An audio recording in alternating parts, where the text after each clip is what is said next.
100 साल की सास। अरे मम्मी जी, थोड़ा उम्र के हिसाब से काम किया करो। कहीं कुछ हो गया तो लोग बोलेंगे बहू ने बूढ़ी सास का ध्यान नहीं रखा। बहू, तुम भी थोड़ा कम और धीरे बोला करो।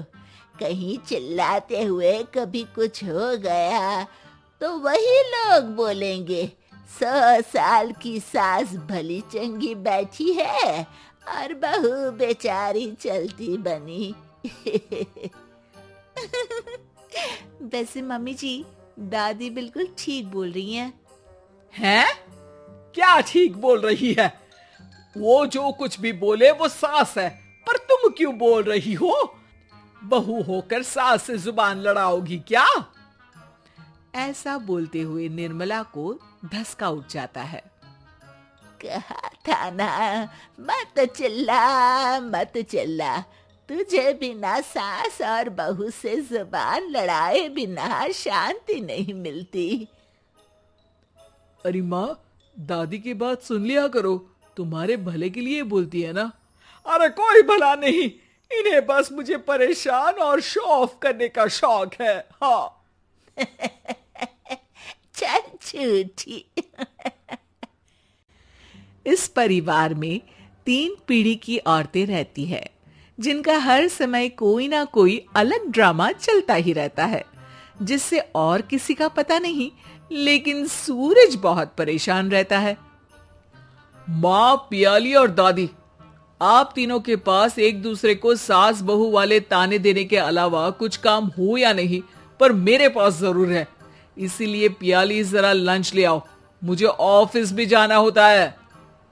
इस पर पियाली सूरज को लंच देती है और वो ऑफिस चला जाता है, जिसके बाद तीनों एक बार फिर अपनी बातों या कह लो कि नोक-झोंक में लग जाती हैं। इसी में दिन बीत जाता है। रात को सूरज के साथ उसके दोस्त भी खाने पर आते हैं। पियाली, मेरे कुछ दोस्त आए हैं। सॉरी, अचानक प्लान बना तो बता नहीं पाया। तुम जल्दी से डिनर बना दो ना। अरे वाह रे आलसी माँ की आलसी बेटी, पहले बिना बताए दोस्तों को घर ले आओ, फिर बोलो जल्दी से डिनर बना दो। इतनी जल्दी है तो खुद बना लो। अरे माता, सब बाद में दिखा देना, अभी खाना बना दो ना प्लीज। ऐसा बोल के सूरज दोस्तों के पास जाकर बैठ जाता है और पियाली डिनर की टेंशन में अपनी सास के पास पहुंच जाती है, जो अपने कमरे में आराम कर रही होती है। मम्मी, सूरज अचानक दोस्तों को घर ले आए हैं, क्या करूं अब? कुछ ऐसा बताओ ना जो जल्दी बन जाए और सर्व करते हुए भी अच्छा लगे। अरे रेस्टोरेंट से मंगा ले, दोबारा परेशान मत करना, सोने दे मुझे। इतने में दादी सास भी वहां आ जाती है। वाह, आलसी का आइडिया भी उसी की तरह बेकार है। कोरोना में बाहर से खाना मंगाएंगे। बहू, तुम सो ही जाओ, वही काम अच्छे से कर सकती हो। चल पियाली, मैं बताती हूँ क्या करना है। इस पर दादी सास पियाली के साथ मिलकर सारे मेहमानों के लिए खाना बनाती है, जिससे उन्हें ज्यादा मेहनत भी नहीं करनी पड़ती और सबका पेट भी भर जाता है। दादी के इस आइडिया से पियाली और सूरज बहुत इम्प्रेस हो जाते हैं। दादी, क्या यही खाना आपकी इस उम्र में इतना एक्टिव रहने और एंडलेस लाइफ का राज है? वैसे दादी ने आज तक राज किसी को बताया नहीं। इन्होंने ससुर जी तक को नहीं बताया, तभी तो वो ऊपर पहुंच गए और ये अभी तक यही है।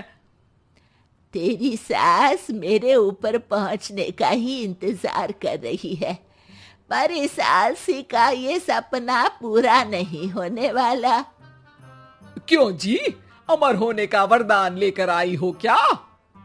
अमर का पता नहीं, पर लगता है तुझसे लंबा जरूर जी लूंगी। इससे पहले कि दोनों सास बहू में कोई बहस शुरू होती, पियाली बीच में बोल पड़ती है।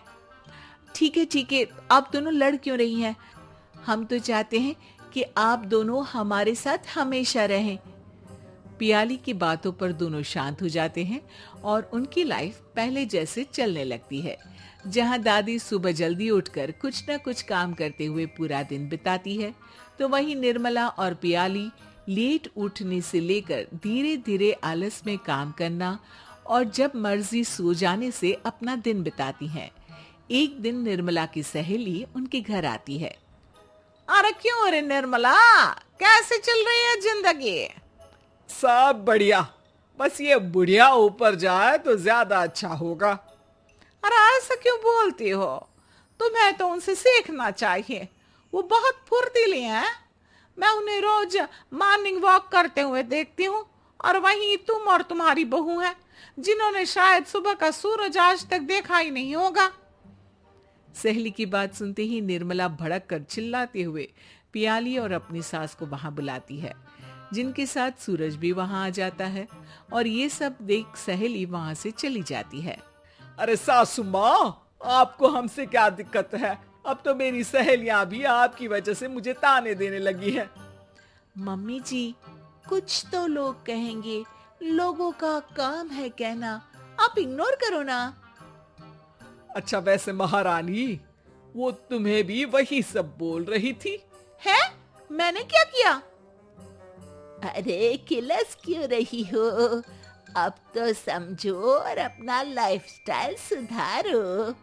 ओ मोरी मैया, अब हमारा लाइफस्टाइल भी खराब हो गया क्या? आपका तो हाई फाई है ना, बस उतना ही ठीक है। तुम लोग हमेशा पूछते हो ना कि मेरी इस उम्र और अभी भी इतने एक्टिव रहने का राज क्या है, तो वो ये लाइफ स्टाइल ही है, जिसे हाई फाई नहीं पर सिंपल कहते हैं।